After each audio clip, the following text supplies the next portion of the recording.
Salam saya ucapkan kepada Bapak Ibu dosen yang saya hormati. Sebelum saya memulai presentasi saya, izinkan saya untuk memperkenalkan diri saya terlebih dahulu. Nama saya adalah Daryl Avelinardi dengan NIM 2902617825 dari jurusan Computer Science. Pada hari ini, saya akan mempresentasikan tentang stereotip gender di lingkungan sekolah, observasi kesetaraan gender. Kita mulai terlebih dahulu dalam abstraknya ya. Dalam abstrak ini, studi ini membahas tentang bagaimana stereotip gender masih dapat muncul di dalam kehidupan sehari-hari, terutama di lingkungan sekolah, yang terkait dengan isu kesetaraan, keadilan, dan penghormatan terhadap martabat manusia. Dalam kebanyakan situasi, bias gender terlihat dari harapan yang berbeda terhadap dari murid laki-laki dengan murid perempuan. Misalnya, pelajar laki-laki lebih diarahkan ke bidang matematika dan olahraga, sementara pelajar perempuan diarahkan dengan bidang seni atau kemampuan domestik. Pola seperti ini dapat berdampak negatif kepada potensi murid, mempengaruhi pilihan akademik, dan menurunkan percaya diri mereka untuk mengikuti kegiatan yang benar-benar mereka sukai. Tujuan dari penelitian ini adalah untuk mengidentifikasi bentuk-bentuk stereotip gender yang berada di lingkungan sekolah dan memahami dampak dari stereotip gender tersebut itu dalam kehidupan sehari-hari para pelajar, seperti interaksi, kesempatan belajar, menganalisis, bagaimana guru dan kebijakan sekolah dapat memperkuat atau justru mengurangi stereotip atau bias tersebut. Dengan menggunakan pendekatan kualitatif, penelitian dilakukan melalui observasi langsung, serta juga dengan wawancara dengan siswa-siswi di sekolah. Latar belakangnya adalah, di dalam lingkungan sekolah, stereotip gender itu membatasi perkembangan pelajar, karena mempengaruhi rasa percaya diri, pilihan mata pelajaran, dan juga kesempatan untuk belajar hal-hal baru di bidang tertentu. Padahal, sekolah harusnya menjadi lingkungan yang mendorong nilai kesetaraan dan keadilan untuk sebuah keberagaman. Oleh karena itu, penting untuk memahami stereotip gender dalam bidang pendidikan, dan bagaimana sikap sekolah agar dapat mengurangi stereotip atau bias pada gender tersebut. Kemudian masuk dalam rumusan masalah. Di sini ada 4 rumusan masalah. Yang pertama adalah, bagaimana bentuk-bentuk stereotip gender yang muncul di lingkungan sekolah. Yang kedua, bagaimana stereotip gender mempengaruhi interaksi sosial dan kesempatan belajar siswa. Ketiga, apa peran guru dan pihak sekolah dalam memperkuat atau mengurangi stereotip gender? Dan yang terakhir, bagaimana upaya yang dapat dilakukan sekolah untuk menciptakan lingkungan yang lebih setara gender? Masuk dalam kajian teori ini dibagi ke beberapa teori. Kita mulai dari yang pertama, yaitu konsep gender itu sendiri. Menurut Oakley, jenis kelamin didefinisikan sebagai aspek biologis, sedangkan kata gender didefinisikan sebagai aspek yang dibangun secara sosial dan berubah tergantung pada konteks dan norma sosial. Sedangkan menurut Connell, gender bukan konsep yang bersifat permanen, tetapi sebuah konsep yang selalu berkembang seiring berjalannya waktu dan sejalan dengan perubahan nilai-nilai sosial. Kemudian yang kedua adalah stereotip gender. Menurut Igley dan Wood, stereotip gender adalah suatu keyakinan ataupun ekspektasi sosial yang mengaitkan peran, kemampuan, perilaku, sifat, dan sebagainya dengan salah satu gender. Kemudian yang ketiga adalah stereotip gender dalam pendidikan. Menurut artikel ilmiah oleh Sackler dan Zitelman, bias gender sering terjadi antara guru dan siswa.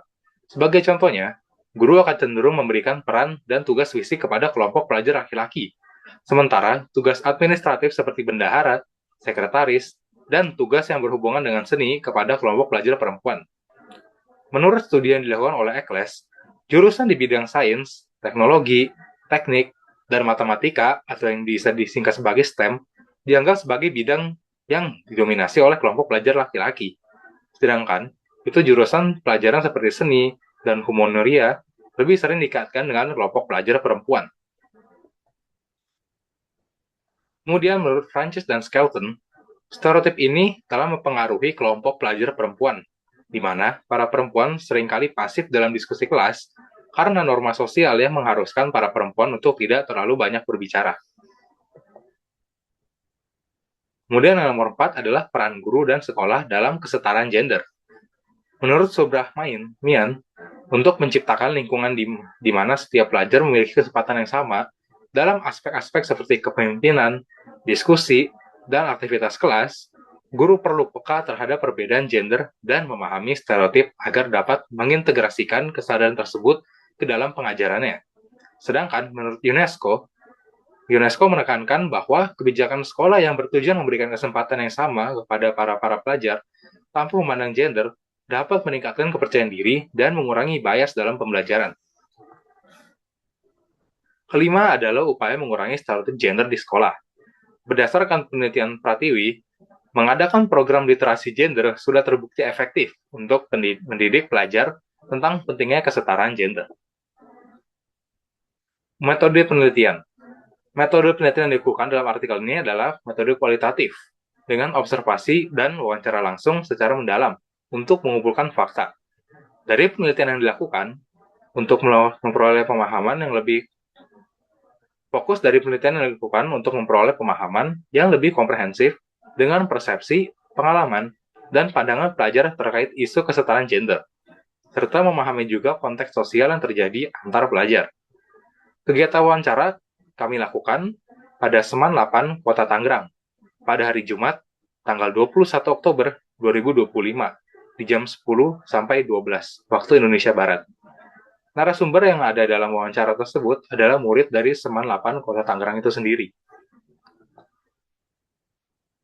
Kemudian masuk dalam hasil dan pembahasan, dari wawancara yang sudah dilakukan, semua pelajar itu setuju bahwa kegiatan ekstrakurikuler di sekolah masih terpengaruh oleh stereotip gender, walaupun secara tidak langsung atau tertulis.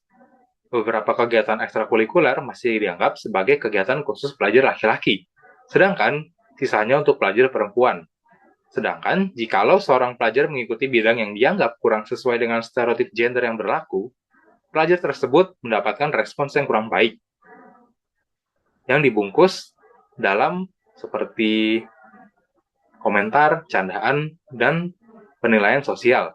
Seperti misalnya jika seorang laki-laki mengikuti ekstrakurikuler modern dance, maka pelajar tersebut kerap dianggap sebagai berbeda dari misalnya laki-laki yang mengikuti ekstrakurikuler futsal maupun basket, karena pandangan masyarakat atau pandangan sosial sudah menentukan bahwa laki-laki itu harusnya memilih ekstrakurikuler yang sesuai, yaitu di olahraga atau membutuhkan kegiatan fisik.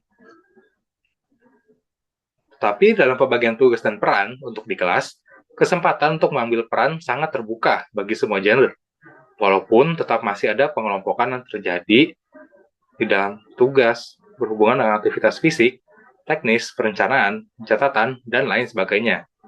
Aturan tertulis memang sudah tidak ada berdasarkan gender, tapi pengelompokan yang terjadi adalah hasil dari persepsi atau kebiasaan para pelajar itu sendiri. Interaksi sosial yang terjadi antara pelajar tercatat konsisten, tanpa memandang gender, yaitu tidak menunjukkan batasan kapan pelajar dengan gender yang berlawanan berinteraksi satu sama lain. Dalam kata lain, semua pelajar tetap bergaul dan berinteraksi seperti normal, dan sewajarnya seorang pelajar dan teman. Sebagian pelajar menyadari bahwa stereotip gender berpotensi mempengaruhi minat dan keputusan yang akan diambil dalam aktivitas tertentu.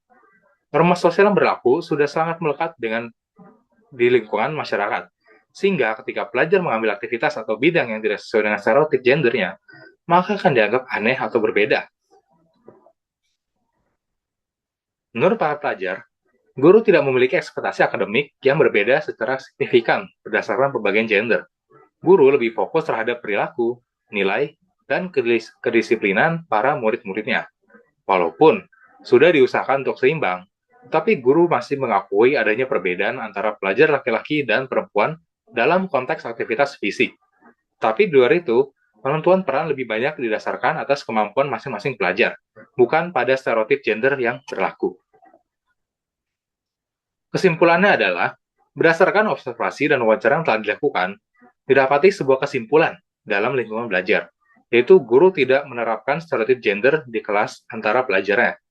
Selain itu, seluruh pelajar tanpa pengecualian gender memiliki kesempatan yang sama dalam berpartisipasi, bertanya, dan juga dalam pembelajaran. Stereotip gender memang tidak ada di dalam konteks pembelajaran di kelas. Tetapi, di dalam konteks ekstrakurikuler, masih terdapat aktivitas yang memiliki stereotip gender.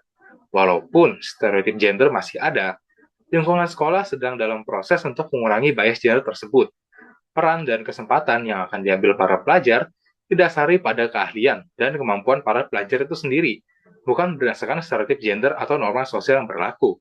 Seperti misalnya, kalau tugas yang berhubungan dengan fisik, mengangkat barang-barang berat, atau memerlukan tenaga yang lumayan, maka para pelajar laki-laki akan mengambil peran tersebut, karena sifat alami laki-laki adalah lebih kuat dari pelajar perempuan. Sehingga jika kalau tugas berat seperti itu diberikan pada pelajar perempuan, maka artinya sama saja seperti menambah beban pada pelajar perempuan dan memiliki ekspektasi tinggi kepada pelajar perempuan, yang padahal secara natural tidak bisa begitu. Kemudian ini adalah beberapa list referensi yang digunakan untuk penulis artikel ilmiah ini.